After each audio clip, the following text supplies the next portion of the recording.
Question number 15 देखिए, बहुत ही आसान सा क्वेश्चन है। आपको दिया हुआ है x/4 की वैल्यू 3 है, तो x की वैल्यू कितनी हो जाएगी? 12 हो जाएगी। कुछ नहीं करना है, आप 4 का मल्टीप्लाई इधर कर दीजिए। यही क्वेश्चन आपसे पूछा है, बहुत ही आसान सा क्वेश्चन है ये तो। नेक्स्ट क्वेश्चन नंबर 16 देखिए, एक गोले की त्रिज्या को 50% बढ़ा दिया जाता है तो उसके क्षेत्रफल में कितने प्रतिशत वृद्धि होती है? त्रिज्या सबसे पहले बात करते हैं, 50% क्या होता है? तो आपको पता है 50% यानी 1/2 होता है। यानी कि रेडियस जो थी वो पहले कितनी थी? 2 थी, अब कितनी हो गई? 3 हो गई। 50% बढ़ा दिया गया, यानी पहले 2, अगर आप 100 मानते हैं तो 150 हो जाएगी। तो आप ऐसा भी लिख सकते हैं कि पहले पुरानी रेडियस 2 थी तो नई रेडियस कितनी हो गई? 3 हो गई।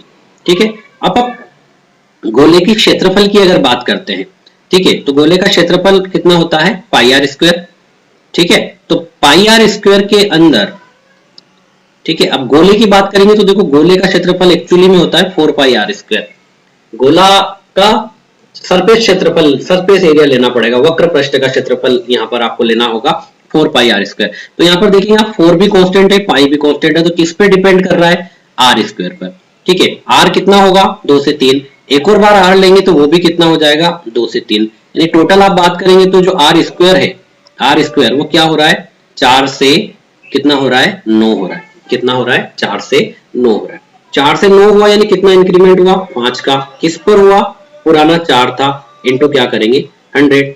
ठीक है, 5/4 यानी कि ये कितना आ जाएगा आपका? 125%। ऑप्शन नंबर 4 आपका यहाँ से सही आंसर होगा। 125% का इंक्रीमेंट होगा किसमें? गोले के या सर्कल के क्षेत्रफल में। ये सर्कल भी होता तो आपका आंसर यहाँ पर सेम होता। सेशन को लाइक जरूर कर दीजिएगा और सारे दोस्तों के साथ शेयर कर दीजिए ताकि ज्यादा से ज्यादा लोगों तक ये चीजें पहुंच जाए। नेक्स्ट क्वेश्चन नंबर 17 देखिए, एक 10 मीटर लंबे 5 मीटर चौड़े आयताकार टैंक में, देखिए ये बहुत ही अच्छा क्वेश्चन है। आपके सामने एक क्वेश्चन दिया हुआ है कि एक 10 मीटर लंबे, ये 10 मीटर लंबाई का टैंक है और इसकी चौड़ाई कितनी है? 5 मीटर इसकी चौड़ाई है। इस टैंक में क्या हुआ है कि 2 मीटर की ऊंचाई तक पानी भरा हुआ है। यानी कि आप मान लीजिए ये 2 मीटर की ऊंचाई तक इसमें क्या है? पानी भरा हुआ है। ठीक है, ये 2 मीटर हो गया, इस ऊंचाई तक इसमें एक पानी जो है वो भरा हुआ है। टैंक में 2 मीटर की ऊंचाई तक पानी भरा हुआ है। ठीक है, अब आपसे कह रहा है कि टैंक के गीले तल का क्षेत्रफल कितना होगा। आप एक टैंक को इमेजिन कीजिए, जब टैंक का बेस आपको दिख रहा है कि 10 × 5 है और ऊंचाई दिख रही है आपको 2 मीटर है। ठीक है, तो आप कह सकते हैं कि सबसे पहले तो जो उसका तल है 10 × 5 का वो पूरा गीला हो जाएगा। ठीक है, 10 × 5 का टैंक गीला हो जाएगा। अब अगर आप इस वाली दीवार को देखेंगे तो देखिए इसकी ऊंचाई 2 है और इसकी चौड़ाई कितनी है? 5 है। तो ये दीवार गीली होगी, पूरी नहीं होगी, पर आपको क्या कहा है? 2 मीटर तक भरा हुआ पानी है। यानी कि आप एक साइड की दीवार को देखेंगे तो ये चौड़ाई आपको दिख रही है 5 सेंटीमीटर और ये ऊंचाई दिख रही है 2 सेंटीमीटर। ठीक है, या मीटर। तो ये दीवार गीली होगी, इसके ऊपर भी टैंक है पर वो पार्ट अभी क्या हो रहा है? गीला नहीं हो रहा है, क्योंकि टैंक कहां तक भरा हुआ है? 2 मीटर की ऊंचाई तक। ठीक है, यानी यहाँ इस दीवार का क्षेत्रफल कितना होगा? 10, और ऐसी कितनी दीवार है? 2, क्योंकि आमने सामने की दोनों होगी, तो 10-10 यहाँ आ जाएगा। सिमिलरली जब इस चौड़ाई वाली लंबाई वाली दीवार को आप देखेंगे तो देखिए इसका एरिया है, लंबाई है 10, और ये वाली दीवार भी कितनी तक पानी भरा हुआ है? इसमें भी 2 मीटर तक पानी भरा हुआ है। यानी इसका एरिया कितना हो गया? 10 × 2 20, और इसके एक सामने की भी 20। यानी इस क्वेश्चन का आंसर कितना हो जाएगा? 110 मीटर स्क्वायर। ठीक है, कितना आंसर आएगा? 110 मीटर स्क्वायर। क्लियर हुआ? सबसे पहले तो देखिए एक तलघर है, लाइक आपका टैंक को इमेजिन कीजिए, तो टैंक में ऊपर का तो गीला नहीं हो रहा है, ऊपर दीवार नहीं है क्योंकि 2 मीटर ही भरा हुआ है। तो सबसे पहले उसके नीचे का तल गीला होगा। तो नीचे क्या था? 10 मीटर लंबा 5 मीटर चौड़ा, 10 × 5 कितना हो गया? 50 मीटर आपको यहां से मिल गया। ठीक है, फिर आपने इस चौड़ाई वाली दीवार को देखा जो 5 मीटर चौड़ी थी और कितनी भरी हुई है? 2 मीटर तक भरा हुआ है। यानी इस दीवार का 10 सेंटीमीटर और उस दीवार का 10 सेंटीमीटर गीला हो जाएगा। फिर इस वाली दीवार को आप इमेजिन कीजिए, तो इस वाली दीवार में भी ये 2 मीटर ऊंचाई तक भरा हुआ है और 10 मीटर इसकी चौड़ाई है, लाइक दैट। तो ये कितना हो जाएगा? यहाँ से 20 मीटर ये बढ़ जाएगा और 20 इसके सामने वाला। तो आप इसको ऐड करेंगे 50, 60, 70, 80, 90 और 100, यानी कि 110 मीटर स्क्वायर इस क्वेश्चन का आंसर हो जाए। ठीक है, नेक्स्ट क्वेश्चन देखिए, एक संख्या के अंकों का गुणनफल 12 है। एक संख्या दी हुई है, मान लो x, y कोई संख्या थी, इसके अंकों का गुणनफल आपको दिया हुआ है 12। इस संख्या में 36 ऐड कर दिया जाता है तो इसके अंकों के स्थान बदल जाते हैं। यानी कि अगर आप x y में 36 ऐड कर देते हैं तो ये संख्या बन जाती है yx। ठीक है, 36 ऐड करने पर क्या हो रहा है, अंकों का स्थान बदल जाता है, yx हो जाता है। तो संख्या ज्ञात करना है। देखिए ऑप्शन पे चलते हैं, 43, 36 ऐड करेंगे तो ये उल्टी होगी तो 34 हो जाएगा, तो ये तो कम हो रहा है, पॉसिबल ही नहीं है। दूसरा नंबर देखें हम 26, ठीक है, अगर इसमें हम 36 ऐड करेंगे तो ये बन रहा है 62। ठीक है, तो देखिए 26 का उल्टा 62 बन गया, एक्स वाई था, 36 ऐड किया, वाई एक्स बन गया, तो ये सेटिस्फाई कर रहा है, यानी ऑप्शन नंबर बी इस क्वेश्चन का सही आंसर हो जाएगा। नेक्स्ट क्वेश्चन नंबर 90 देखिए, बहुत ही अच्छा क्वेश्चन है, ध्यान से समझिएगा। आपसे कहा है एक कार किसी दूरी के 1/4 हिस्से को 25 किलोमीटर प्रति घंटे की चाल से तय करता है। ठीक है, 1/4 हिस्सा, मान लो ये आपकी टोटल दूरी थी। ठीक है, इस दूरी को दो पार्ट में डिवाइड कर दिया, ये एक हिस्सा है 1/4, ठीक है, 1/4, तो बचा कितना 3/4 हिस्सा इधर बचा है। इस 1/4 हिस्से को वो चल रहा है 25 किलोमीटर प्रति घंटे की चाल से। ठीक है, 25 किलोमीटर प्रति घंटे की चाल से, और शेष दूरी को दुगनी चाल, यानी ये जो बची हुई दूरी है इसे कितना चल रहा है, दुगनी, यानी कि 50 किलोमीटर प्रति घंटे की चाल से वह चल रहा है। उसे टोटल समय 10 घंटे लगता है, यानी यहां से यहां तक जाने में उसे कुल समय लग रहा है 10 घंटे का। तो दूरी कितनी थी, टोटल दूरी कितनी है पूछा। देखिए ऐसे क्वेश्चन में क्या होता है, आप इसको 1 मान लीजिए और इस दूरी को 3 मान लीजिए। ठीक है, इस दूरी को हम 1 मान लेते हैं, दूरी को 3 मान लेते हैं। अब अगर 1 किलोमीटर और 3 किलोमीटर मानेंगे तो 25 और 50 के हिसाब से सुटेबल नहीं है, यानी आपको इस दूरी और इस दूरी का रेशियो चाहिए 1:3। तो हम इसको मान लेते हैं, लेट सपोज 100 किलोमीटर है, ये 300 किलोमीटर है, रेशियो ही तो है, 1:3 लो या 100:300 लो, कोई दिक्कत नहीं। यानी आप कह रहे हैं कि 100 किलोमीटर चल रहा है 25 की स्पीड से, 100 किलोमीटर चल रहा है 25 किलोमीटर प्रति घंटे की चाल से, यानी 4 आवर इसको यहां लग गए। फिर 300 किलोमीटर चल रहा है 50 किलोमीटर प्रति घंटे की चाल से, यानी 6 घंटे यहां लग जाएंगे। 6 घंटे और 4 घंटे 10 घंटे हो रहे हैं पूरे, यानी आपका आंसर सही आ रहा है। तो डिस्टेंस कितनी हो गई, 100 + 300 यानी कि 400 किलोमीटर। ठीक है, बस आपको क्वेश्चन को सोच कर करना है, बहुत आसानी से आप रेशियो लेकर क्वेश्चन कर पाएंगे। ठीक है, अदरवाइज इस क्वेश्चन को बेसिक से करना है तो आप क्या कहेंगे, लेट सपोज अगर ये डिस्टेंस x है तो ये कितनी हो गई 3x, टाइम आपको दिया हुआ है टोटल टाइम। ठीक है, तो आप किस रेस्पेक्ट में क्वेश्चन को करेंगे, टोटल टाइम के रेस्पेक्ट में। देखिए total time 10 hour, total time कितना दिया है 10 आवर। अब टोटल टाइम कैसे, कि आपको दिया हुआ है x डिस्टेंस जाने में 25 की स्पीड से जा रहे हैं, distance upon speed is time plus 3x upon 50 equal to कितना 10। अब आप इस इक्वेशन को सोल्व करके भी आंसर ला सकते हैं। देखिए इस इक्वेशन को सोल्व करेंगे हम, क्या होगा, सबसे पहले नीचे एलसीएम ले लेते हैं, 50 आया। ठीक है, ये बन जाएगा 2x, ये बनेगा 3x इक्वल टू 10। ठीक है, यहाँ देखिए 2x + 3x ये बन गया 5x इक्वल टू कितना हो जाएगा, 50 में 10 का मल्टीप्लाई करेंगे 500, तो x की वैल्यू कितनी आ जाएगी 100। x की वैल्यू अगर 100 आ गई तो टोटल डिस्टेंस कितनी थी, x + 3x, टोटल डिस्टेंस कितनी है x + 3x यानी कि 4x है, तो x की वैल्यू 100 है, तो 4 × 100 अगर आप करेंगे तो ये कितना बन जाएगा आपका 400 किलोमीटर। ठीक है, तो इस तरीके से भी आप कर सकते हैं। ठीक है, बहुत सारे तरीके होते हैं हर एक क्वेश्चन को करने के, आप किसी भी तरीके से हर क्वेश्चन को कर सकते हैं। ठीक है, सेशन को लाइक जरूर कर दीजिएगा। नेक्स्ट क्वेश्चन नंबर 20 देखिए, 1 किलोमीटर की रेस में, देखिए रेसेस वाले क्वेश्चन अच्छे क्वेश्चन होते हैं। देखिए समझिएगा क्या कह रहा है, 1 किलोमीटर की रेस में ए बी को 50 मीटर से या 5 सेकंड से पछाड़ देता है। ठीक है, मान लो 1 किलोमीटर यानी कि 1000 मीटर। ठीक है, ये रेस थी, यहां से यहां तक जाना था। क्या करता है, ए बी को 50 मीटर से हरा देता है। अब ए यहां पर है और बी यहां पर है, 50 मीटर से हरा रहा है, यानी 1000 मीटर जितनी देर में चलता है उतनी देर में बी कितना चल रहा है 950 मीटर।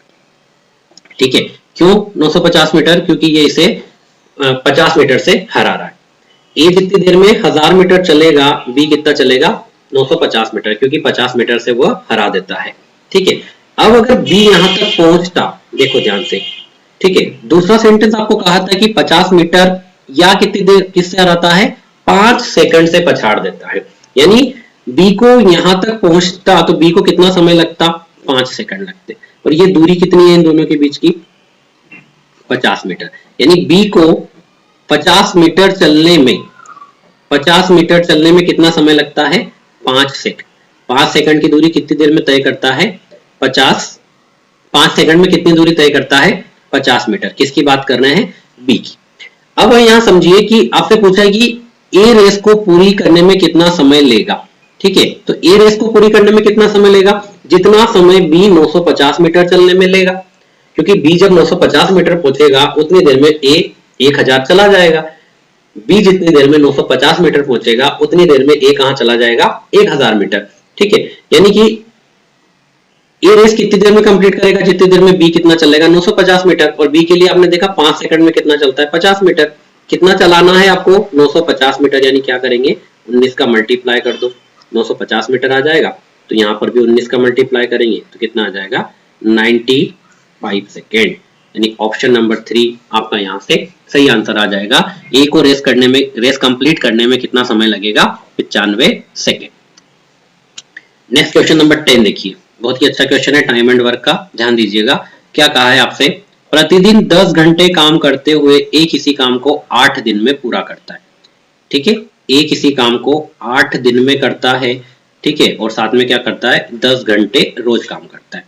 फिर कहा है बी प्रतिदिन 8 घंटे काम करते हुए उसी काम को 12 दिन में करता है।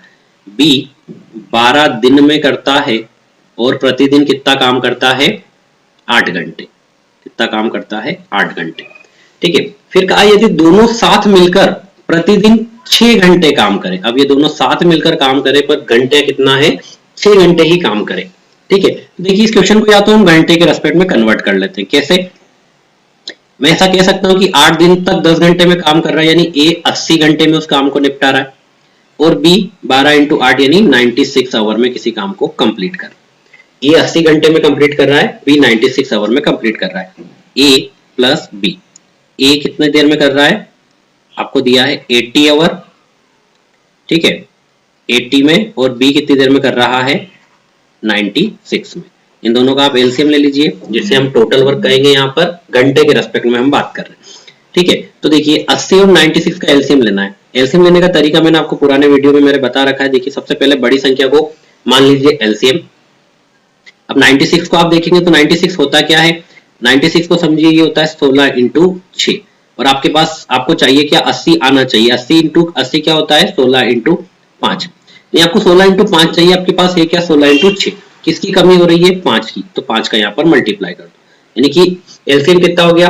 96 × 5। 96 × 5 करेंगे यानी ये आएगा 480। ठीक है, तो ये आपका 480 क्या हुआ? टोटल वर्क हो गया। अब ए इसको कंप्लीट कर रहा था 80 घंटों में, यानी 80 घंटों के हिसाब से 6 काम पर डे कर रहा है। बी कर रहा है 96 में, यानी ये 5 काम पर आवर कर रहा है।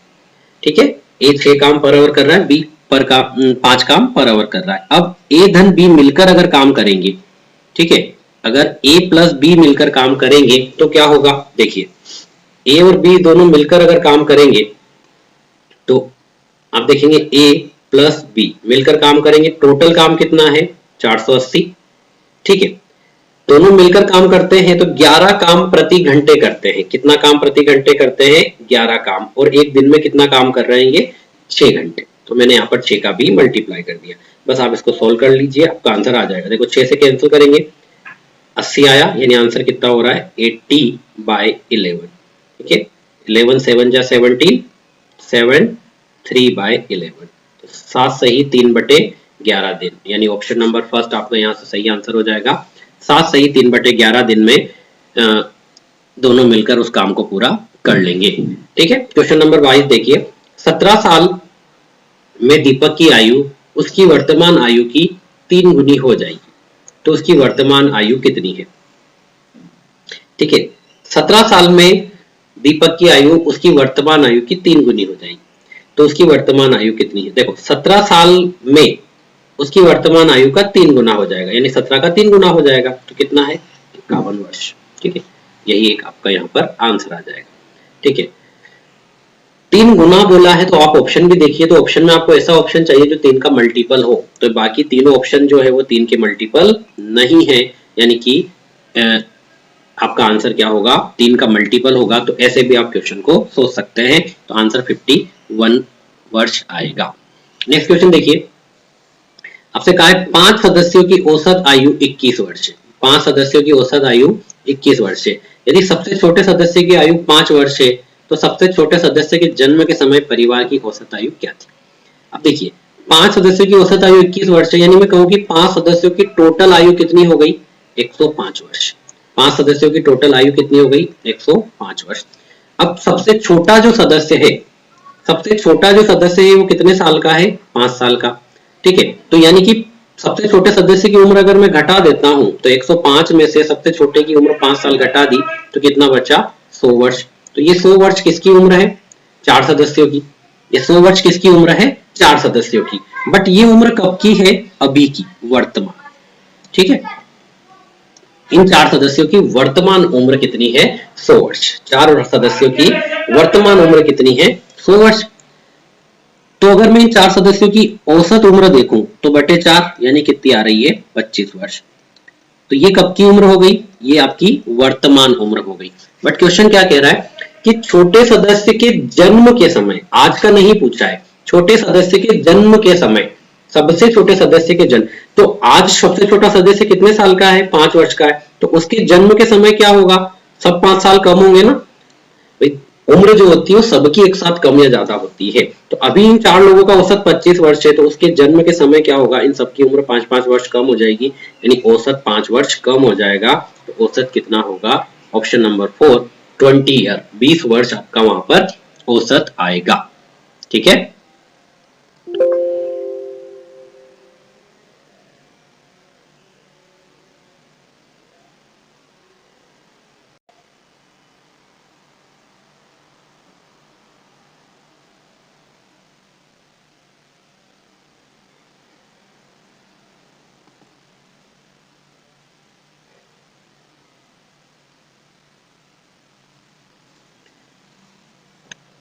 नेक्स्ट क्वेश्चन नंबर 24 देखते हैं। देखिए आपसे कहा है 10 वर्ष पूर्व, 10 वर्ष पूर्व एक माँ की आयु उसकी पुत्री की आयु की 3 गुनी थी। ठीक है, 3 गुना कब थी, 10 वर्ष पूर्व। ठीक है, 10 वर्ष पूर्व क्या था, माँ की आयु पुत्री की आयु की कितनी थी, उससे कहा है माँ की आयु उसकी पुत्री की आयु की 3 गुना थी, यानी माँ की आयु 3 थी तो पुत्री की आयु कितनी हो जाएगी, 1। फिर कहा है यदि 10 साल बाद उसकी आयु उसकी पुत्री की आयु की दुगनी हो जाए। अगर 10 वर्ष बाद की बात करें, 10 वर्ष बाद की अगर आप बात करते हैं तो कितनी हो रही है, दुगनी हो जाए। ठीक है, 2:1 हो जाए। किसमें, ये माँ की उम्र है और ये पुत्री की उम्र है। अगर ऐसा होता है तो आपसे पूछा है कि जो वर्तमान में उनकी आयु का अनुपात क्या है। अब जरा देखिए, यहाँ आप सबसे पहले बात करते हैं 10 वर्ष पूर्व की। तो 10 वर्ष पूर्व उनका रेशो कितना था, 3:1। और 10 वर्ष बाद की अगर बात करते हैं, 10 वर्ष बाद उनका रेशो कितना था, तो आपको दिख रहा है 2:1।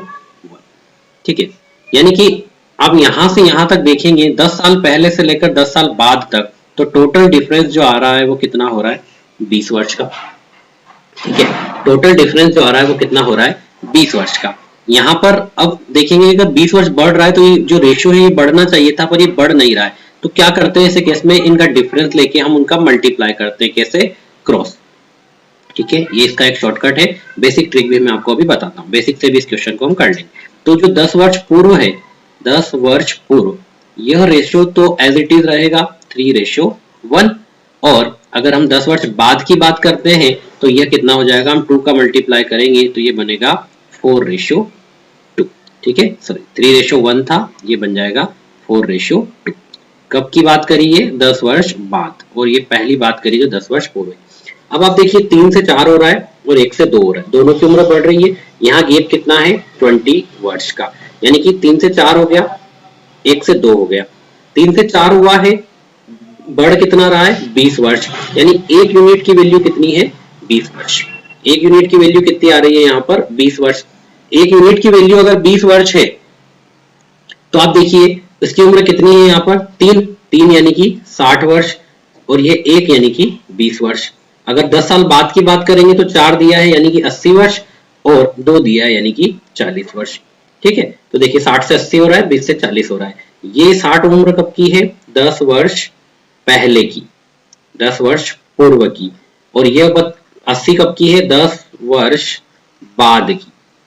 ठीक है, तो अगर हम वर्तमान उम्र की इनकी बात करते हैं तो इनकी जो वर्तमान उम्र होगी ये कितनी है? 60 है, इसमें 10 ऐड कर देंगे यानी 70, और ये 20 है, इसमें 10 ऐड कर देंगे यानी कि 30। तो जो रेशो आ रहा है वो कितना होगा? 7:3। ऑप्शन नंबर 4 आपका यहाँ से सही आंसर हो जाएगा। ठीक है, तो इस क्वेश्चन का सही आंसर आपका क्या होगा? 7:3। ठीक है, अब अगर इसी क्वेश्चन को आप बेसिक से करना चाहते हैं, ठीक है, तो कैसे करेंगे देखिएगा। आप देखेंगे सबसे पहले अगर हम x की टर्म में बात करें तो मान लो उनकी वर्तमान उम्र का रेशो आपको चाहिए। ठीक है, तो क्या कहा? 10 वर्ष पूर्व। तो 10 वर्ष पूर्व हम बात कर लेते हैं, उनका अनुपात है 3x और x। ये कब की बात है? 10 वर्ष पूर्व की। तो 10 वर्ष बाद की बात करते हैं तो क्या होगा? देखो 10 वर्ष पूर्व से 10 वर्ष बाद तक जा रहे हैं, तो 10 वर्ष बाद जो उम्र हो जाएगी वो कितनी हो जाएगी? 3x + 20, और इसकी कितनी हो जाएगी? बेटी की x + 20। और यह अनुपात अब कितना बन रहा है? क्वेश्चन क्या कह रहा है? 2 दुगनी हो जाती है यानी 2:1। यहां से आप इसको सॉल्व करेंगे, 1 का मल्टीप्लाई इधर करेंगे, ये होगा 3x + 20। ठीक है, 2 का मल्टीप्लाई करेंगे, ये हो जाएगा 2x + 40। ठीक है, 2x इधर आएगा तो ये बन जाएगा x की वैल्यू आ गई यहाँ से 20 वर्ष। ठीक है, तो x की वैल्यू अगर 20 है तो 10 वर्ष पूर्व की उम्र हमने मानी थी 3x और x, यानी कि ये हो जाएगी 60 और 10। तो वर्तमान उम्र कितनी आ गई? 60 और 20। तो दोनों में 10-10 ऐड करेंगे तो वर्तमान उम्र कितनी आएगी? 70 और 30, यानी रेशियो कितना हो जाएगा? 7:3। तो क्वेश्चन का जो सही आंसर होगा वो होगा 7:3। ओके, ऑप्शन नंबर देख लीजिए कौन सा है? Option number 4। Next question number 25 देखिए। एक पंसारी ग्रोसर, क्या कहा है? एक पंसारी 5 अंडे 4 रुपए में खरीदता है। 5 अंडे खरीदता है कितने में? 4 रुपए में, और उनमें से 4 अंडे 5 रुपए में बेच देता है। 4 अंडे 5 रुपए में बेच देता है, तो उसे लाभ या हानि क्या हुई ये आपको बताना है, कितने प्रतिशत की हुई। ठीक है, अब जब भी ऐसा क्वेश्चन होता है आप सोचिए, दो चीजों में आपको कंपैरिजन करना। एक तो उसका प्रॉफिट भी बढ़ रहा है, 4 रुपए से 5 रुपए आ गए, एक उसको अंडे की भी सेविंग हो गई, एक अंडा उसका बच गया। यानी आप दो चीजों में एक साथ कंपैरिजन नहीं कर सकते, तो आप इसको थोड़ा सा वैल्यू बढ़ा लीजिए। कैसे? लाइक आप यहाँ पर अगर 4 का मल्टीप्लाई कर दें, यहाँ 5 का मल्टीप्लाई कर दें, तो क्या होगा? आप ऐसा कह सकते हैं कि उसने 20 अंडे खरीदे कितने में? 16 रुपए में। ठीक है, 20 अंडे कितने में खरीदेगा? 16 रुपए में, और उन्हीं 20 अंडों को वो कितने में बेच रहा है? 5 का मल्टीप्लाई कर रहे हैं यानी कि 25 रुपए में। 20 अंडों को कितने में बेच दिया उसने? 25 रुपए में। ठीक है, 20 अंडों को 16 रुपए में खरीदा और उन्हीं 20 अंडों को उसने 25 रुपए में बेच दिया। ठीक है, ये 16 रुपए में उसने क्या किया था? खरीदा, एंड ये 25 रुपए में बेचा। कितना प्रॉफिट हो रहा है? 16 रुपए के 25 रुपए आ रहे हैं, यानी 9 रुपए का फायदा हो रहा है। किस पर हो रहा है? 16 पर इंटू क्या करेंगे? 100। ठीक है, 9 रुपए का प्रॉफिट हुआ, किस पर हुआ? 16 रुपए पर, इंटू क्या करेंगे? 100। बस आप इसको सोल्व कर लीजिए। देखो 4 से आप कैंसिल करेंगे, ये हो जाएगा 25। 25 इंटू 9 करेंगे 225/4। ठीक है, 4 5 20 करेंगे, 4 6 24, 1/4%। तो 56 1/4%। ठीक है, ऑप्शन नंबर सेकेंड। ठीक है, हानि तो होगी नहीं, तो हानि वाला ऑप्शन तो आप वैसे ही रिजेक्ट कर सकते हैं, क्योंकि उसको प्रॉफिट हो रहा है, दोनों जगह प्रॉफिट हो रहा है। ठीक है, नेक्स्ट क्वेश्चन नंबर 26 देखिए। Find the average of the following numbers. कौन कौन से नंबर दिए आपको? पहला दिया है 9, दूसरा दिया है 99, और तीसरा दिया है 999। ठीक है, find the average of the following number. तीनों नंबर का एवरेज निकालना है। अब एवरेज निकालना है तो आप क्या करेंगे? इनको ऐड कर लीजिए, सिंपल सा 3 से डिवाइड कर दीजिए। ठीक है, सबको 8 करके डिवाइडेड बाय क्या करेंगे? 3 कर देंगे। ठीक है, अब आप ऐड करने के लिए अगर ज्यादा कोशिश नहीं करना हो, देखो ये 1000 हो गया, ये 100 हो गया, ये 10 हो गया। 1000 और 100, 1100 और 10 कितना हो रहा है? 1110। 3 माइनस कर दो यानी कि 1107 डिवाइडेड बाय क्या करेंगे? 3। ठीक है, 1107 को 3 से डिवाइड करेंगे, 3 3 9, यहाँ पर 2 बचा, 3 6 18, 2 बचा, 3 9 27। तो ऑप्शन नंबर 4 यानी कि 369 आपका यहाँ पर सही आंसर आ जाएगा। 369 आपका यहाँ पर सही आंसर आएगा। ओके, नेक्स्ट क्वेश्चन नंबर 27 देखिए क्या कहा है। एक स्टेनोग्राफर ने किसी दिन में 16,200 शब्द टाइप किए। यदि वो प्रतिदिन 6 घंटे टाइप करती है तो उसकी टाइपिंग की औसत गति कितनी होगी। एक दिन में कितने वर्ड टाइप किए हैं उसने, देखिए 16,200 शब्द उसने टाइप किए। क्या कहा है, प्रतिदिन 6 घंटे टाइप करती है, यानी कि उसने ये जो 16,200 शब्द है ये कितनी देर में टाइप किए हैं, ये शब्द उसने कितनी देर में टाइप किए हैं। आप कह सकते हैं 6 घंटे में, क्योंकि वह एक दिन में 6 घंटे काम करती है। ठीक है, और आपसे कहा है कि एक दिन में इतने टाइप किए, तो यहाँ पर आप इसको 6 से डिवाइड करेंगे। ठीक है, कितना होगा, 6 2 जा 12, 4 बचा 6 7 42। ठीक है, यानी कि एक घंटे में कितने शब्द टाइप कर रही है स्टेनोग्राफर, 2700 शब्द। एक घंटे में कितने शब्द टाइप हो रहे हैं, 2700। तो औसत गति पूछिए मिनट में। ठीक है, तो 2700 शब्द पर घंटे हो रहे हैं, तो मिनट में करना है। ठीक है, पर आवर, पर घंटा। मिनट में करना है तो क्या करेंगे, हम 60 से डिवाइड कर देंगे। 6 से 6 चौक 24 और 6 5 30, यानी कि कितना आ रहा है, 45 शब्द प्रति मिनट। ठीक है, कुछ नहीं करना था, आपको दिया था 16,200 शब्द टोटल टाइप हो रहे हैं 6 घंटे में, तो एक घंटे में हो गए 2700। 2700 को 60 मिनट से डिवाइड कर दिया, यानी 45 शब्द प्रति मिनट आपका यहाँ पर आंसर आ जाएगा। ठीक है, नेक्स्ट क्वेश्चन नंबर 28 देखिए। एक ट्रेन 12 किलोमीटर की दूरी 10 मिनट में तय करती है। ठीक है, यदि वह एक खंबे को पार करने में 7 मिनट का समय लेती है तो लंबाई बताओ। सबसे पहले कहा है आपको कि 12 किलोमीटर की दूरी कितनी देर में तय कर रही है, 10 मिनट में। तो यहां से आपकी स्पीड आ जाएगी। देखिए 12 किलोमीटर स्पीड, या आप चाहे मीटर पर सेकंड में निकाल लीजिए, क्योंकि आपको मीटर पर सेकंड की ही जरूरत है। तो हम 12 किलोमीटर को मीटर में बदल लेंगे, 1000 का मल्टीप्लाई कर दिया। ठीक है, डिस्टेंस अपॉन टाइम, आपकी स्पीड क्या होती है, speed is distance upon time. तो डिस्टेंस आपको दी है मीटर में। ठीक है, किलोमीटर को हमने मीटर में कन्वर्ट लिया, टाइम को हम किस में लेंगे, सेकंड में। ठीक है, तो 10 मिनट दिया है तो कितना हो जाएगा, 10 × 60। हमने क्वेश्चन को यही सिंप्लीफाई कर दिया है। ठीक है, देखिए 0 0, 2 0 से 2 0 कैंसिल हो गई। 6 से आप 12 को कैंसिल करेंगे 2 बार, कितना आ गया, 10 × 2 करेंगे यानी 20 मीटर पर सेकंड। ट्रेन की स्पीड कितनी आ गई है, 20 मीटर पर सेकंड। फिर क्या कहा है, एक खंबे को 7 मिनट का समय लेती है। यदि यह एक खंबे को पार करने में 7 मिनट का समय लेती है तो ट्रेन की लंबाई बताइए। ठीक है, अब 20 मीटर पर सेकंड आपकी ट्रेन चल रही है और 7 मिनट नहीं होना चाहिए, एक्चुअली में ये 7 सेकंड होना चाहिए। 7 मिनट होगा तो ये क्वेश्चन रॉन्ग हो जाएगा फिर। ठीक है, 12 किलोमीटर जा रही है, देखिए 12 किलोमीटर जा रही है 10 मिनट में। ठीक है, 12 किलोमीटर अगर जा रही है 10 मिनट में, तो 7 मिनट में तो ये काफी ज्यादा चल जाएगी ना, 5-6 किलोमीटर चल जाएगी। तो 7 मिनट नहीं है वो, 7 सेकंड के हिसाब से होगा। ठीक है, तो 20 मीटर पर सेकंड इंटू 7 सेकंड करेंगे तो आपका आंसर आ जाएगा 140 मीटर।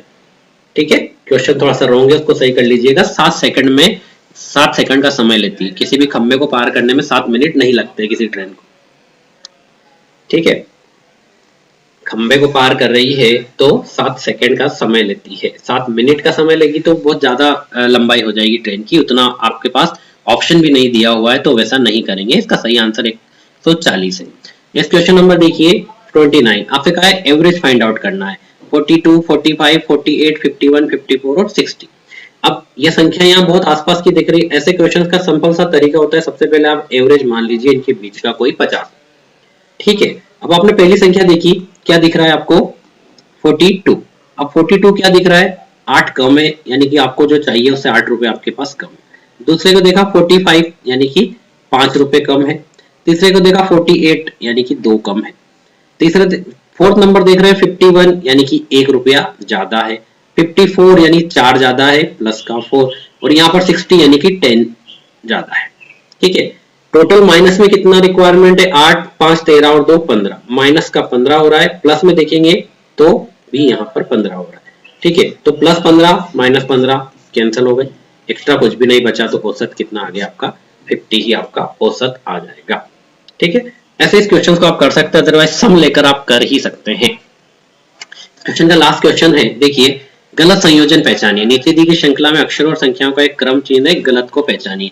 यहाँ आपको सारी चीजें एक जैसी दिख रही है, देखो ZDFG 2031 FZDG, ZDFG यहाँ पर Q आ रहा है, सेकंड ऑप्शन में G की जगह पर Q आ रहा है, तो सेकंड ऑप्शन यहाँ पर आपका क्या हो जाएगा, गलत हो जाएगा। अब आप ऑप्शन देखेंगे थर्ड, सेकंड, फोर्थ या फर्स्ट, ठीक है, चार में से चौथा ऑप्शन चुन लीजिए फर्स्ट, तो आपका सही आंसर क्या हो जाएगा, ऑप्शन नंबर 3, यानी कि इसका सही आंसर क्या होगा, सेकंड।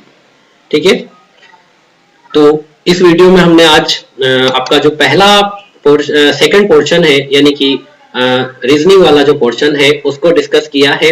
नेक्स्ट इसके जो सेकंड पार्ट हम बनाएंगे उसके अंदर हम अरिथमेटिक और साइंस के क्वेश्चन को डिस्कस करेंगे। ठीक है, वीडियो आपको पसंद आया तो इसको अपने सारे दोस्तों के साथ शेयर कीजिए और अभी तक आपने चैनल को सब्सक्राइब नहीं किया तो चैनल को सब्सक्राइब कीजिए। Thank you.